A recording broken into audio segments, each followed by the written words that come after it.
Hello mga kabady, mga ka-soul. Welcome to Happy Thoughts ni Buddy.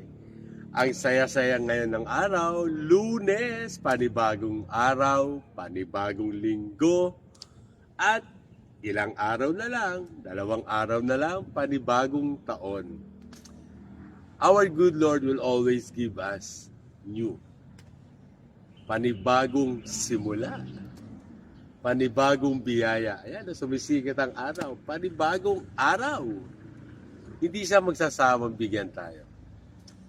Sabi ko nga, I am so blessed sa pagtanggap sa akin ni Saul sa kanyang bahay. Hindi ko sukat akalain na he is surrounded by a very good neighborhood. He is surrounded by this church na napakalapit. Sa kanya, it's a walking distance. It's nice to walk in the morning like what I'm doing every single day. Kahit hindi morning, kahit minsan, lunchtime, I walk here. Kasi maraming puno, malamig.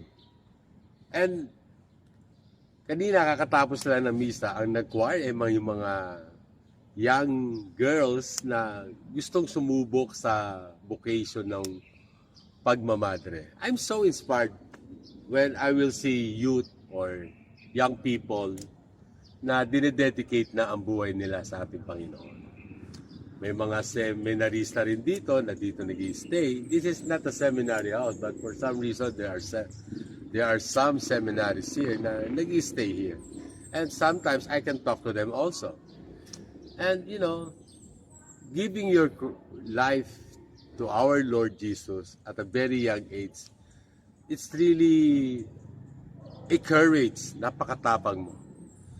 Ang dedication mo ay talagang iba.